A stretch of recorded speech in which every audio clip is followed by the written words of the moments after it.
પણ હવે એ બધું થાળે પાડી દીજો, કઈ જાહેરાત કરશો નહીં. થોડીક મિનિટ હું બોલી લઉં, મારે લાંબો પલો છે, પછી હું રજા લઈશ તમારા સૌની. પણ મારે હાસ્યની સાથે એક બે વાત આજે કહેવી છે. શૈક્ષણિક સંસ્થાના આંગણે જ્યારે અમૃત મહોત્સવ ઉજવાતો હોય અને આવા બધા વર્ષો પછી આ સહપાઠીઓ મળ્યા હોય, પછી સાંભળ્યો જે બોલ્યા તને હાંભરે રે આજી નાનપણાનો નેહ મને કેમ વિસરે રે.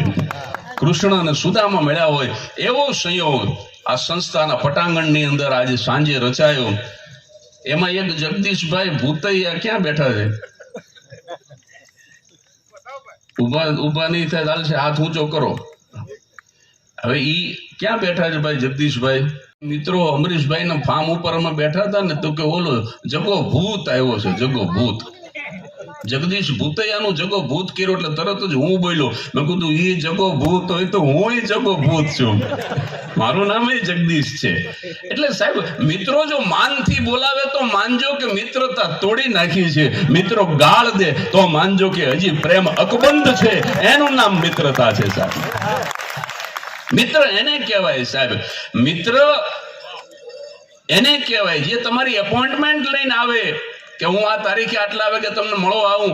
એ મિત્ર નથી સાહેબ. અડધી રાત્રે ડોરબેલ પણ ન વગાડે અને તમારા બારણાને દગડાવીને તમને ભવરંગમાંથી જગાડે, એને મિત્ર કહેવાય સાહેબ. અને મિત્રને ત્યાં સુધી પરમિશન આપવામાં આવી છે કે કદાચ મિત્રની રજા લીધા વગર જન્નત નસીબ થઈ ગયો હોય, કબરમાં હુઈ ગયો હોય તો અહીંયા કબર પાસે જઈ અને એમ કહી શકે કે હે ગદ્દાર ઊભો થા અને મારો માગીને લીધેલો શર્ટ મને પાછો આપી દે, એનું નામ મિત્ર કહેવાય સાહેબ. જે મારો શર્ટ પહેરી અને તું ભણ્યો છું એ શર્ટ મને પાછો આપ ને કાં તો ઊભો થા, એને મિત્ર કહેવાય સાહેબ. દરેક વ્યક્તિની ચાર માતા છે, અહીંયા બેઠેલા તમામની ચાર માતા છે. હવે થોડો ટેકો કરજો, સાહિત્ય આવી. પહેલી માં જે 9 મહિના સુધી ઉદરમાં રાખે, મોતની સાથે બાથ ભીડીને થરથરતી જાંગે જે મને તમને પેદા કરે અને અમૃતથી ઉજળા દાવણ દવડાવીને જે મોટા કરે, એ મારી તમારી જનેતા, એ સૌથી પહેલી માં છે. જે ઉપમાથી પર છે એનું નામ માં છે. કદાચ તમને વિચાર આવે કે મારી જનેતાને મારે પુષ્પની ઉપમા આપવી છે કે મારી માં પુષ્પ જેવી કોમળ છે, ફૂલ જેવી સુવાસિત છે, સુમન જેવી મૃદુ છે, પણ પુષ્પની ફૂલની ઉપમા એટલા માટે જનેતાને ના આપી શકાય કારણ કે સાંજ પડે ને ફૂલની સુવાસ ઓછી થઈ જાય, પણ જનેતા 101 વર્ષની થાય ને તો એની લાગણી ઓછી ન થાય, એની મમતા ઓછી ન થાય. મારે તો આ વાત ટૂંકામાં કરવી છે, મારે તમને થોડું હસાવા પણ છે, એટલે એનો ક્લાઇમેક્સ તમને કહી દઉં કે ઈશ્વરની ઉપમા પણ જનેતા પાસે ટૂંકી પડે. હવે કદાચ અહીંયા બેઠા હોય એમાંથી ઘણાને એમ થયું હશે કે જગદીશ ત્રિવેદી અતિશયોક્તિ કરે છે. ઈશ્વર કરતા પણ માં કેવી રીતે ચડિયાતી હોઈ શકે? કારણ કે માને બનાવે છે તો ઈશ્વર. કુંભાર કરતા માટલું ચડિયાતું ન હોય, સર્જક કરતા એનું સર્જન ક્યારેય ચડિયાતું ન હોય, પણ હું મારી જવાબદારી સાથે બોલું છું એટલે પ્રમાણ આપું કે ઈશ્વરની ઉપમા પણ જનેતા પાસે એટલા માટે ટૂંકી પડે કારણ કે ઈશ્વર છે ને એ સુખ અને દુઃખ બેય આપે, પણ મારી તમારી માં દુઃખ પોતે રાખે અને કેવળ સુખ આપે, એટલા માટે mother is better than God. ઈશ્વર કરતા પણ કોઈ ચડિયાતું તત્વ હોય તો એ મારી તમારી માં છે. એટલે આ પહેલી માં,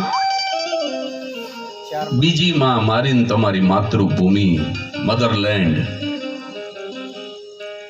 એમાં આપણું ગુજરાત સાહેબ. ભારતને જો તમે ભારત માતા કહેતા હોય તો ભારતનો નકશો છે, એને ભારત માતા ઉભા છે એવી કલ્પના કરો કે જમ્મુ અને કાશ્મીર એ માનું મુખારવિંદ છે અને કન્યાકુમારી ભારત માતાના ચરણારવિંદ છે, તો મારું તમારું ગુજરાત છે ને એ ભારત માતાએ આમ લાડથી કેડમાં તેડેલું એનું બાળક હોય ને એવું રૂપાળું ગુજરાત લાગે સાહેબ.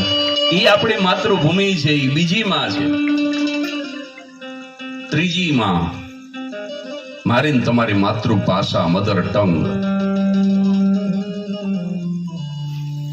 ગુજરાતી જેવી કોઈ ભાષા નથી સાહેબ.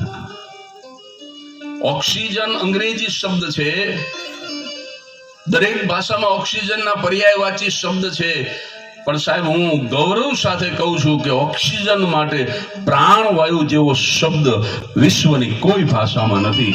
પ્રાણવાયુ એટલે ઓક્સિજન. એ રાત્રે પણ મને તમને ઓક્સિજન આપે એટલે કદાચ ગીતાજીની અંદર ભગવાન શ્રી કૃષ્ણએ કીધું છે કે વૃક્ષોની અંદર પીપળો હું છું. પ્રાણવાયુ એટલે મારી તમારી માતૃભાષા એ ત્રીજી માતા છે. અને ચોથી માતા જેના માટે ભેગા થયા છે 70 વર્ષ બાદ, માતૃ સંસ્થા એ દરેકની ચોથી માતા છે સાહેબ. જવાબ જ એવા આપે સાહેબ. એક 5 વર્ષનો છોકરો મારી સોસાયટીમાં બેઠો, ઓલે 3 જોક પછી કહું, 5 વર્ષનો છોકરો મારી સોસાયટીમાં બેઠો હતો, હું ઇવનિંગ વોકમાં નીકળ્યો, બેઠો બેઠો ચોકલેટ ખાતો હતો, પાડોશીનો હતો. મને શું કુબુદ્ધિ હુજી, મેં એને વણમાગી શિખામણ આપી. મેં કીધું બેટા બહુ ચોકલેટ ન ખવાય, તારા દાંત ખરાબ થઈ જશે. એ 5 વર્ષનું ટેણિયું એના ઓટે બેઠું બેઠું એક જ વાક્ય બોલ્યું, મને કે મારા દાદા 105 વર્ષ જીવા. મેં કીધું ચોકલેટ ખાતા હતા? મને કે ના, પારકી પંચાયતમાં પડતા નહોતા.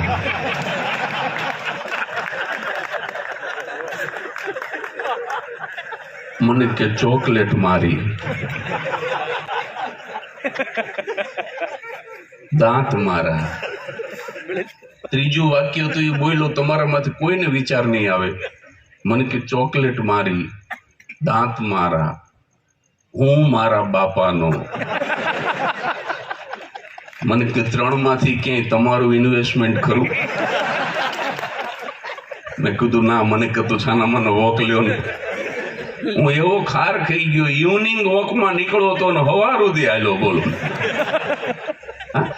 આ બાળકો છે. મારો છોકરો અત્યારે તો 30 વર્ષનો થઈ ગયો, ટોરોન્ટો પહોંચી ગયો. મારો પોતાનો છોકરો 5 વર્ષનો હતો. મારા બાપા એ વખતે જીવતા. મારા બાપા ને મારો છોકરો બે આમ બજારમાં જતા હતા. સામેથી મારા છોકરાના માસ્તર આવે એટલે મારા બાપાએ કીધું કે મૌલિક હંતાઈ જા, તારા માસ્તર આવે. તો મારો છોકરો કે દાદા તમે હંતાઈ જાઓ.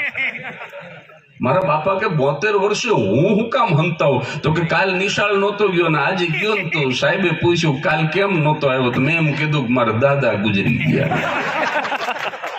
મારા બાપાને ઉભા બજાર છાતીમાં દુખવા માંડ્યું.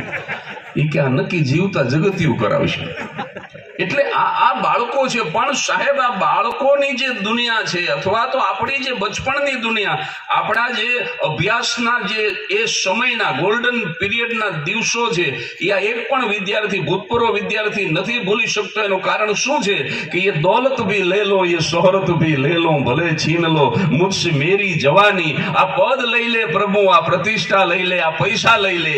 ये दौलत भी ले लो, ये शोहरत भी ले लो, भले छीन लो मुझसे मेरी जवानी, मगर मुझको लौटा दो बचपन का सावन, वो कागज की कश्ती, वो बारिश का पानी. સુખ ખરીદી ન હકાય.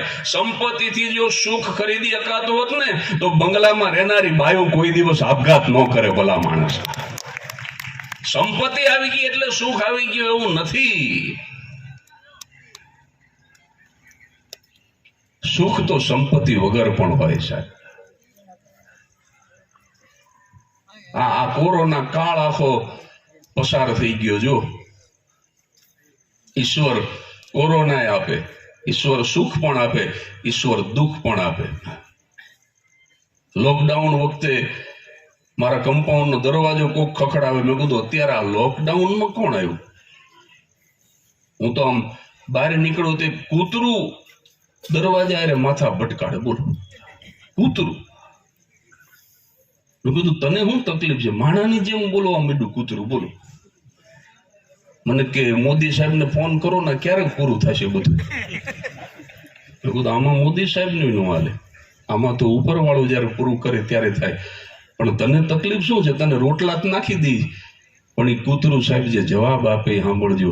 એ કે રોટલા તો નાખી દો છો પણ 50 દી થી તમે કોઈ બહાર નથી નીકળ્યા. પછી અમારી પેઢી હાવ કઈડવાનું ભૂલી જાય. ભલા એને એને ઈ ચિંતા હતી કે રિયાજ છૂટી ન જાય. અને એ વખતે મને આ કૂતરાની વાત સાંભળીને એક વિચાર લોકડાઉન વખતે આવ્યો તો, તમને ગમે તો આશીર્વાદ આપજો કે જો કાટને વાલે હોતે हैं वो अक्सर काटते रहते हैं और जो बांटने वाले होते हैं वो अक्सर बांटते रहते हैं.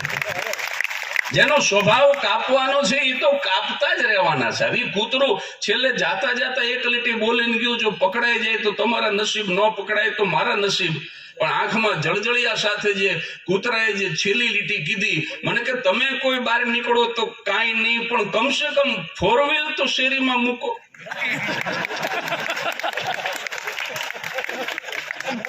શું તમારી સમજણ છે સાહેબ?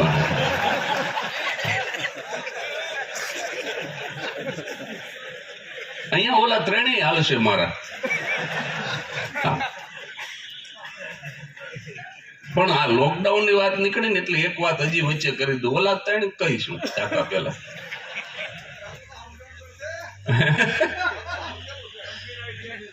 હા, રાજુલા સમજણું છે ભાઈ. અંબાલાલ મને કે મારા હાડુભાઈ મને કે કોરોના વખતે કે બ્લોક કર્યો તો હજી મને કે અનબ્લોક નથી કર્યો. કોરોના વખતે બ્લોક કરેલો એના હાડુએ. આમાં હાડુ ઘણા આવ્યા છે. હાડુની વ્યાખ્યા તમે જાણો છો? What is the definition of Hadubhai? એક જ દુકાનેથી છેતરાયેલા 2 customer. That means Hadubhai. Ambalal મને કે કોરોનામાં બ્લોક કર્યો. મેં કીધું તને બ્લોક કર્યો હું કામ? તારો કંઈક વાંક કહીશું? મને કે કોઈ જાતનો વાંક ગુનો નહીં. મારા હાડુભાઈનો મને કોરોનામાં મેસેજ આવ્યો. ઈ કે એકેય ગાંડાને કોરોના થયો?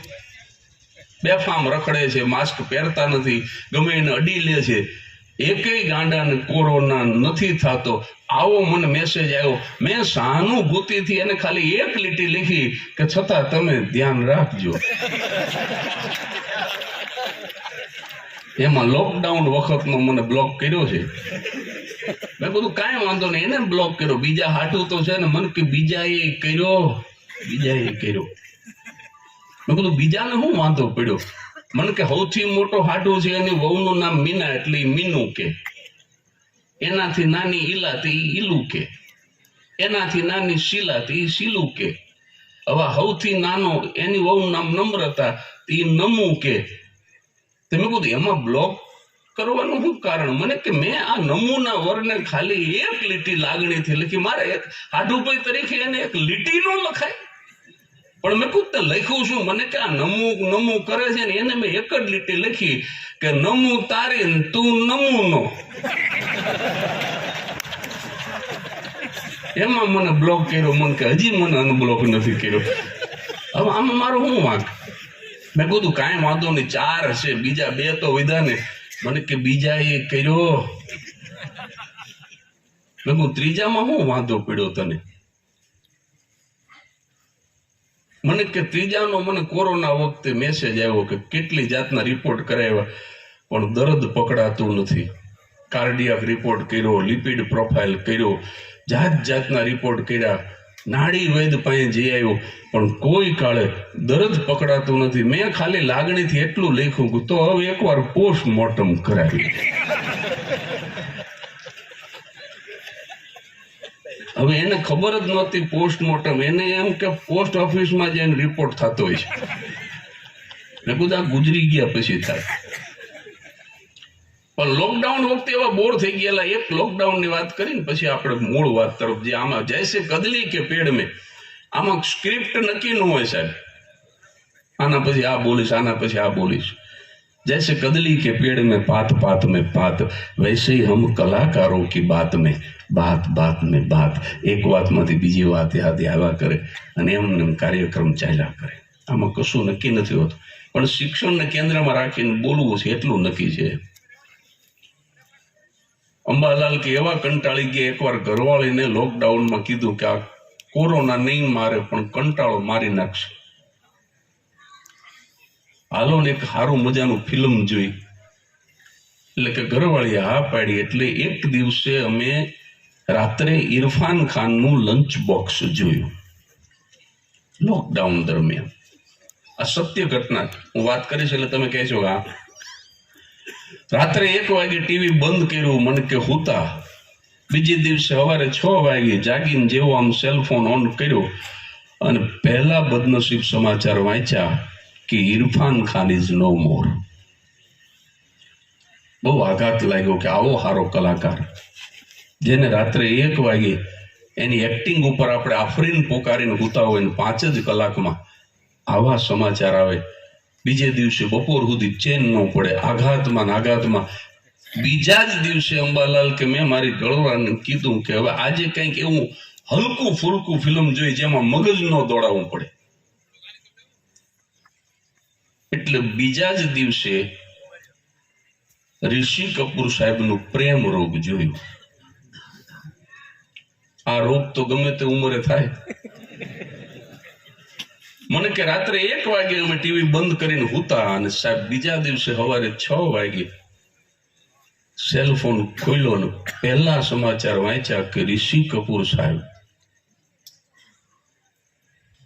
આ ફાની દુનિયા છોડીને જતા રહ્યા છે. મેં કીધું આ તો બહુ ખરાબ કહેવાય. મને કે ખરાબ હું તમારું કપાળ. તકલીફ ત્રીજે દી થઈ. મને કે ત્રીજે દી તમારા ભાભી મને કે આપણા લગ્નનો વિડીયો જોવો. અંબાલાલ મને કે લગ્નની ડીવીડી બગલમાં દબાવી નાખો દી ફેરો નાવા જો બાથરૂમમાં લેતો જો કે આ ક્યાંક ચડાવી ન દે, કારણ કે આને જેને જોયા એ ગયા. સાહેબ વાત કોરોનાની છે જો છતાંય ખડખડાટ તમે હસો છો ને, કારણ કે આ બ્લેક હ્યુમર છે જેમાં વાત મૃત્યુની હોય છતાં ખડખડાટ હસવું આવે. પણ હસવું આવે છે એની સાથે સાથે એક વખત સાહેબ દિલથી એ વાત ઉપર તાલી પાડવી જોઈએ કે કોરોના કાળની અંદર લાખો માણસો આ જગત છોડીને જતા રહ્યા. ઈશ્વરની કેવડી મોટી મહેરબાની કે મને તમને જીવતા રાખ્યા. સાહેબ આ મહેરબાની ઉપર ઈશ્વરને થેન્ક યુ કહેતા હોય એવા ભાવથી તાલી વગાડો કે હે ઈશ્વર, હે કરુણાના કરનારા, તારી કરુણાનો કોઈ પાર નથી. લાખો લોકોને લઈ લીધા પણ આપણને જીવતા રાખ્યા. એટલું જ નહીં, આ ભૂતપૂર્વ વિદ્યાર્થી હતો દિલથી જ તાલી પાડવી જોઈએ કે અમૃત મહોત્સવ જોવા જીવતા રાખ્યા. વર્ષો પછી મિત્રોને મળવા માટે જીવતા રાખ્યા. આ સંસ્થાને આ રીતે એક વખત ફરીથી ઊભી કરવા માટે જીવતા રાખ્યા. આ સંસ્થા ફરીથી બેઠી થવાની અનેક તડકી છાંયડી જોઈને અનેક માંથી પસાર થતી આ સંસ્થા ફરી પાછી અત્યારે એવા મુકામ ઉપર છે કે આ વિદ્યાર્થીઓ એક તમન્ના લઈને બેઠા છે કે આ સંસ્થાને ફરી પાછી આને જુવાન કરી દેવી છે. આ 70 વર્ષ જૂની ઇમારતને 70 વર્ષની કરી દેવી છે. આ વિદ્યાર્થીઓએ આજે એક સંકલ્પ કર્યો છે. 71 નો આંકડો ઊંધો કરી નાખો છે.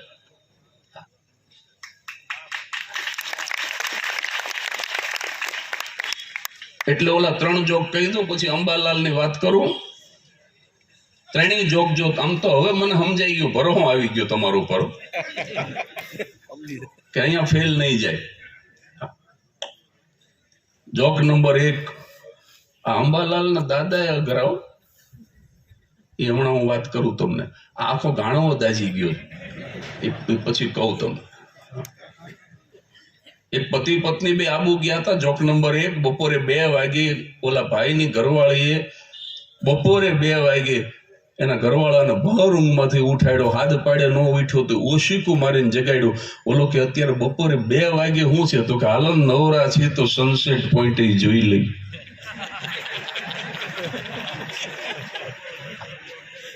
હવે આમાં જેનો ઘા ફેલ ગયો છે એને હજુ 2 ચાન્સ છે. આમાં એટેક જેવું છે, ચિંતા ન કરો. હજી 2 ચાન્સ છે. પકડાય તો પકડી લઈએ. મારો એક પાડોશી યુરોપ ફરી આવ્યો એટલે મેં પૂછ્યું, મેં કીધું મોનાલિસા જોયું? મને કેવા નાના ગામડા જોવાનો ટાઈમ નહોતો.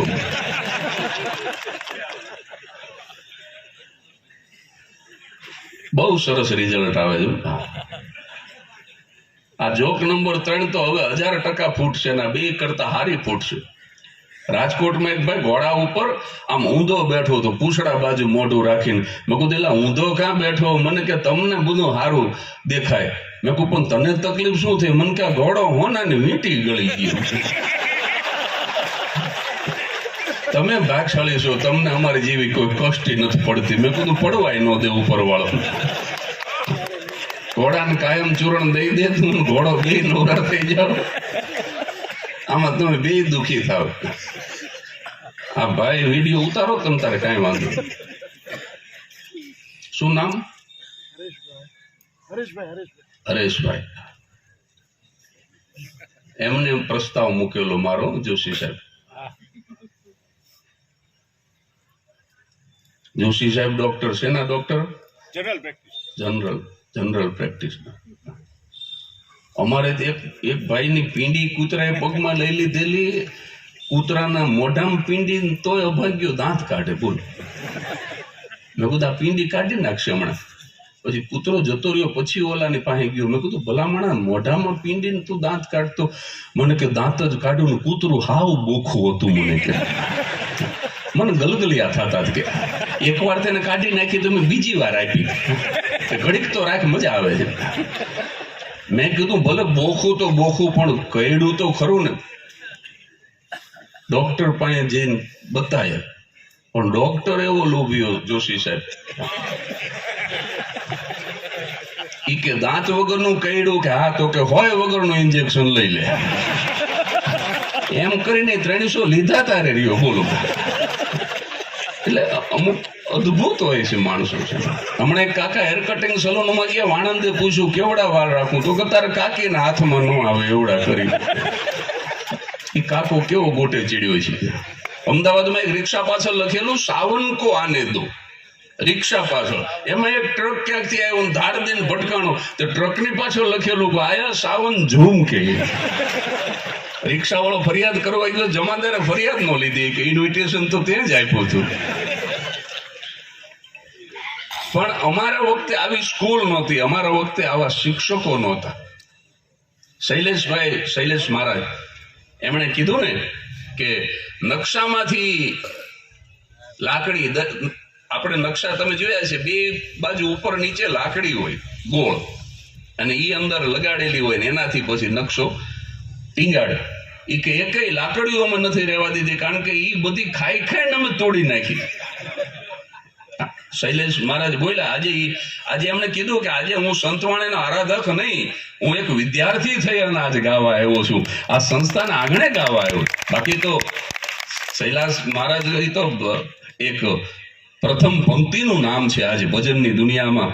એક અડાબીડ ગાયક કહી શકાય એવું નામ છે શૈલેષ મહારાજનું. પણ એને શું કીધું? કે 11,000 રૂપિયા દેવા આવ્યો છું ને એક વિદ્યાર્થી તરીકે ગાવા આવ્યો છું, કારણ કે આ સંસ્થા એ મારી માતૃ સંસ્થા છે. અને ખરેખર જેને માર, શિક્ષકોનો માર નથી ખાધો. હવે સમસ્યા એવી થઈ છે, છોકરાને હાથ ન અડાડીએ કે શિક્ષક સાહેબ, તરત જ ફરિયાદ થાય. પણ જેને શિક્ષકોનો માર નથી ખાધો, જેને પોતાના બાપનો માર નથી ખાધો, એવા છોકરાની દયા ખાજો સાહેબ. અમને તો શેરીમાં લાવીને મારતા. બોલો, મારા બાપા મને ઘરમાં નહીં, મને શેરીમાં લાવીને મારે, કારણ કે મારા બાપાને એટલી જ ભાવના કે પાડોશી નવરો હોય તો આવીને હાથ દેવરાવે, એમ બીજું કઈ. અને પાડોશી ખરેખર ઈ 2-3 ધૂંબા તો પાડોશી મારે. બોલો, કારણ કે પાડોશીની અપેક્ષા હોય કે આપણા છોકરાની સર્વિસ કરશું ત્યારે એ આવશે. આવો વાટકી વ્યવહાર હતો બે પાડોશી વચ્ચે. તો અને સાહેબ મને મારા બાપા મારતા હું ભેંકડો તાણીને રોવું, આમ આખી સોસાયટી સાંભળે એમ હું રોવું. અને પછી મને છાનો રાખવા મારા બાપા બીજી વાર મારતા. બોલો, પહેલી વાર મારે એટલે આપણે રોવાનું ચાલુ કરીને છાનો રાખવા. 2 વખત સર્વિસ થાય પછી આપણે નિશાળે જતા. અંબાલાલ મારી યાર ભણતો, અમારા શિક્ષકે પૂછ્યું તારો જન્મ કઈ સાલમાં થયો હતો? અંબાલાલ ઉભો થઈને કે સાહેબ હું સાલમાં નહીં, હું તો ગોદડીમાં જન્મ્યો. ગુજરાતીના શિક્ષકે ક્રિકેટ મેચ ઉપર નિબંધ લખી આવવાનું કીધું, બીજે દી એક જ લીટી લખીને આવ્યો, વરસાદ પડ્યો ને મેચ બંધ રહ્યો. ઊંડો ઉતરે જ નહીં. સાહેબ કે ઘટના અને દુર્ઘટનામાં શું ફેર? તો કે સાહેબ ધરતીકંપ થાય અને સ્કૂલનું આખું બિલ્ડિંગ જો નીચે પડે તો એને ઘટના કહેવાય, પણ આખી નિશાળ નીચે આવે ને તોય સાહેબ તમે જીવી જાઓ તો અમારા માટે દુર્ઘટના કહેવાય. સાહેબ કે સત્યમાં બ્રહ્મા શું ફેર? તો કે તમે ભણાવો છો એ સત્ય છે.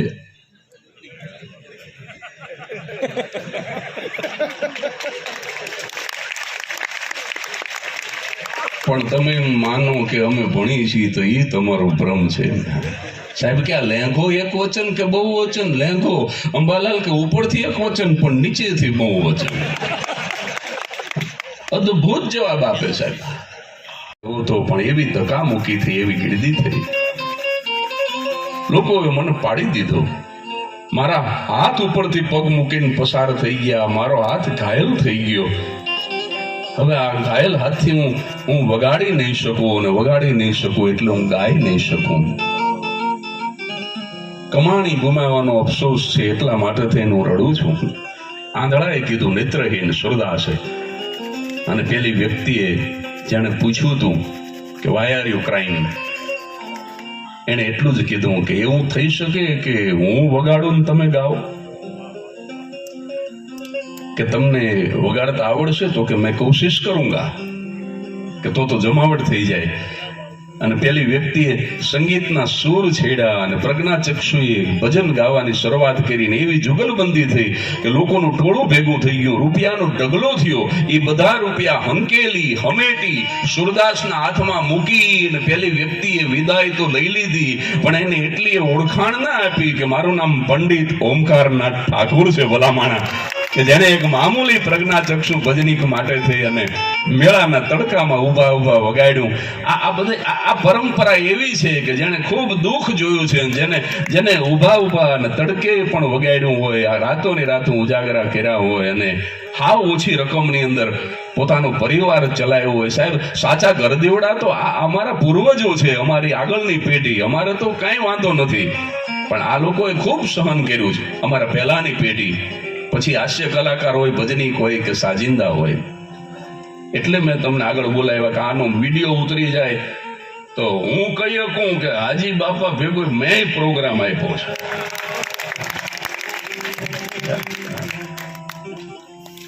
એક નાનકડો પ્રસંગ 2 મિનિટનો કહું, એમાં તમને મોજ આવે તો આ સંસ્થા માટે વરજો, પછી હું તમારા વચ્ચેથી વિદાય થઈશ. સત્ય ઘટનાનો પ્રસંગ છે. સરખેજ ગાંધીનગર હાઈવે, અત્યારે તો ત્યાં ઓવરબ્રિજ થઈ ગયો, ફ્લાયઓવર, પકવાન 4 રસ્તાનું સિગ્નલ. જ્યારે બ્રિજ નહોતો ત્યારે બનેલી ઘટના. મે મહિનો, બપોરનો 2:30 વાગ્યાનો સમય, 46 ડિગ્રી ટેમ્પરેચર, અને એક 8-10 વર્ષનો ગરીબનો છોકરો ઉગાડા પગે ભારતના ઝંડા વેચે છે. સિગ્નલ ઉપર મોટર ઉભી રહી એટલે કોઈ ઝંડા લીજીએ સાહેબ, કોઈ ઝંડા લીજીએ. અને કરુણતા તો એ હતી કે BMW, ઓડી અને મર્સિડીઝમાં નીકળવા વાળા આ ગરીબના છોકરા સાથે બાર્ગેનિંગ કરે છે. પણ એમાં એક 70-72 વર્ષનો બુઢો આવ્યો. એની પાસે ગાડી તો બહુ નાની હતી, સસ્તી હતી, પણ દિલ બહુ મોટું હતું. એને આવી ગરમીમાં ઉગાડા પગે આ ગરીબના છોકરાને ઝંડા વેચતો જોયો. છોકરાને કાંઈ ન કીધું. સિગ્નલ ખુલ્યું એટલે પોતાની ગાડીને બૂટના શોરૂમમાં વાળી અને 500 રૂપિયાના નવા બૂટ લઈ અને વડીલ પાછા સિગ્નલ ઉપર આવ્યા. ઓલા છોકરાને બોલાવીને કીધું, બેટા અહીંયા આવ, લે આ બૂટ પહેરી લે. અને કોઈ પણ જાતને આનાકાની કર્યા વગર એ વડીલના હાથમાંથી બૂટ લઈને ફટાફટ જાણે પોતે ખરીદીને પહેરતો એ રીતે ગરીબના છોકરાએ નવા બૂટ પહેરી લીધા. અને બૂટ પહેરીને પછી એ 72-75 વર્ષના વૃદ્ધનો હાથ પકડીને ગરીબનો છોકરો એક સવાલ કરે છે કે સાવ સાચું કહેજો, તમે ભગવાન છો ને? પેલા માણસે હાથ છોડાવી દીધો કે ના, હું ભગવાન નથી. હું ભગવાન ક્યાંથી હોઉં? હું ભગવાન નથી. પેલા છોકરાએ ફરીથી હાથ પકડી અને કીધું કે જો તમે ભગવાન નહીં હોય તો તમે ભગવાનના મિત્ર 100% છો. પેલા વડીલે કીધું કે સેના ઉપરથી કે હવે આ છોકરાનો જવાબ, આ જવાબ સાંભળજો સાહેબ. આ એક પ્રસંગે મને બહુ મારા જીવનને બહુ પરિવર્તન આપ્યું છે. એ ગરીબનો છોકરો 2 આંખની અંદર આંસુ સાથે જવાબ આપે છે, ગઈકાલે રાત્રે હું રડી પડ્યો કાકા. કાલ રાત્રે 12:30 વાગે પથારીમાં હું રોવા માંડ્યો. શું કામ? તો કે આખો દિવસ આ ગાડીઓની પાછળ દોડીને હું ખૂબ થાકેલો હતો, મારું શરીર થાકેલું હતું, મારી આંખમાં ઊંઘ હતી, પણ ઉગાડા પગે આ ગરમીમાં આ ગાડીઓની પાછળ દોડીને મારા પગની અંદર જે ભંભોલા પડ્યા, એની અંદર જે પાણી ભરાઈ ગયા, મારા પગમાં જે પીડા થતી હતી, મારી આંખમાં ઊંઘ હતી, શરીર થાકેલું હતું, પણ મારા પગની પીડા મને હોવા નહોતી દેતી. એટલે કંટાળીને કાલ રાત્રે 12:30 હું પથારીમાં રોવા માંડ્યો અને રોતા રોતા મેં ઈશ્વરને કીધું કે હે ભગવાન, તે ભલે મારા બાપને મારી પાસેથી છીનવી લીધો, એ છોકરાનો બાપ મરી ગયો છે, તે ભલે મારી માને બીમાર કરી, એ છોકરાની માં 6 મહિનાથી પથારીમાં, પણ છતાંય મારા ને તમારા દેશના એક ગરીબના છોકરાની ખુમારી તમે જોજો સાહેબ. ભગવાન અરે વાત કરે છે રોતા રોતા કે તે ભલે મારા બાપને મારી પાસેથી છીનવી લીધો, તે ભલે મારી માને બીમાર કરી, છતાં હું મંદિરના ઓટે બેહીને ભીખ નહીં માંગું, હું ઝંડા વેચીને મારા પરિવારનું પૂરું કરીશ. પણ આ ગરમી એ તું મોકલેશ, અને તને ખબર છે કે આ ગરમીમાં ઉગાડા પગે દોડી, નંગે પાઉં આ ગરમીમાં દોડી દોડીને મારા પગની શું હાલત થઈ છે. હે ઈશ્વર, હે અખિલ બ્રહ્માંડના અધિપતિ, જો તું મારા જેવા ગરીબનો અવાજ સાંભળતો હોય તો મારે બીજું કાંઈ નથી જોતું. મારે ગાડી, બંગલા, જર ઝવેરાત, રૂપિયા, દર દાગીના કાંઈ જ નથી જોતું. હે ઈશ્વર, જો તું મારા જેવા ગરીબનો અવાજ સાંભળતો હોય તો મને ખાલી એક જોડી બૂટ અપાવી દે ભલામણા. મારે બીજું કાંઈ નથી જોતું. હું ઝંડા વેચીને મારા પરિવારનું પૂરું કરીશ, હું ભીખ નહીં માંગું. આમ રોતા રોતા કાલે રાત્રે કાકા હું ઈશ્વરને સાચા હૃદયથી પ્રાર્થના કરીને સૂતો, અને આજે તમે માયગા વગર નવા બૂટ લઈને આવ્યા. સાવ સાચું કહેજો, કાં તમે ભગવાન છો અને કાં તો તમે ભગવાનના મિત્ર છો, ફ્રેન્ડ ઓફ ગોડ. હજી આટલી જ વાત પૂરી થઈને ત્યાં રેડ સિગ્નલ થયું, ગાડીઓ ઉભી રહેવા માંડી, ધંધાનો સમય થયો. છોકરો તો નવા બૂટ પહેરી અને ઝંડા લઈને દોડીને જતો રહ્યો. કોઈ ઝંડા લીજીએ સાહેબ, કોઈ ઝંડા લીજીએ, કોઈ ઝંડા લીજીએ.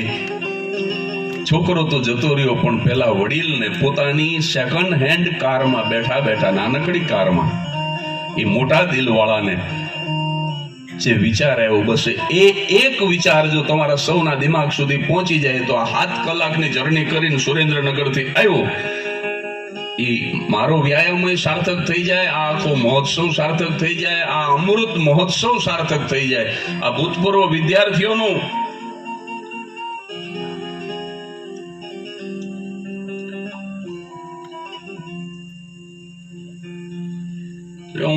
હું નાખી દઉં એટલે આમાં તમારા બહેન, મારા બહેન, બરાબર ને? એક ઠેકાણે કાર્યક્રમમાં તો હું બોલતો હતો, એક ભાઈ કે જગદીશભાઈ ને 501, હું તો રાજી થઈ ગયો, તો ઉલરીને બોલવા માંડ્યો. તે કે તબલા વાળાને 501, ત્યાં તો એ તો માંડ્યો થપાટો મારવાનો. મંજીરા વાળાને 501, ત્યાં તો એને તો છૂટું પડી ગયું, ના સુધી વગાડ્યું.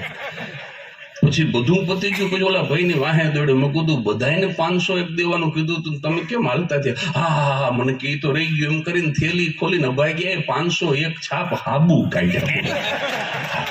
અમને બધાને એક 501. મને કે નાઈ ધોઈને આવતા જાઓ, ભૂંડા લાગો, ભૂંડા. એટલે મારામાં કોઈ દી ગોળ થાય નહીં, ના થઈ, એટલે પછી મારે આમો જવાબ દેવો પડે. મારામાં ગોળ હોય જ નહીં, પણ ઓલા ભાઈ ને મોજ આવી ગઈ. કોણ છે? સાઉન્ડ વાળા હતા. બોલો, મહાણે ગયેલા મડા પાછા આવે તો સાઉન્ડ વાળા પૈસા આપ્યો. ખરેખર આ સાઉન્ડ વાળા બને ત્યાં સુધી એમાં ઇનકમિંગ ચાલુ હોય, આઉટગોઈંગ હાવ બંધ હોય. આ સાઉન્ડ વાળા 200 આપ્યા, 2 લાખ જેવા એકવાર તાલીથી વધાવો. આમ જો, આમ જો, શૈલેષ મહારાજ, આમ જો, સંતવાણી નું આરાધક, અલખ નું આરાધક. આમ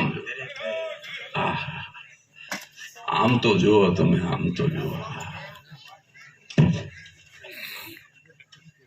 હાલો હાલો, તારે મારો વિષય નથી ગાવાનો, પણ એક છંદ તો ગાઈ જ નાખવો.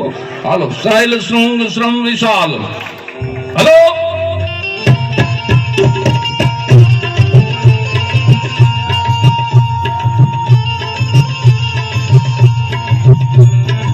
शैल श्रृंग सम विशाल जटा जोट चंद्र भाल गंग पीत रंग माल विमल नीर गाजे शैल श्रृंग सम विशाल जटा जोट चंद्र भाल रंग कीत रंग माल विमल नीर गाजे हे लोचन त्रय लाल लाल चंदन की कोरी बा विशद कंकुल गुलाल प्रकटे वर साजे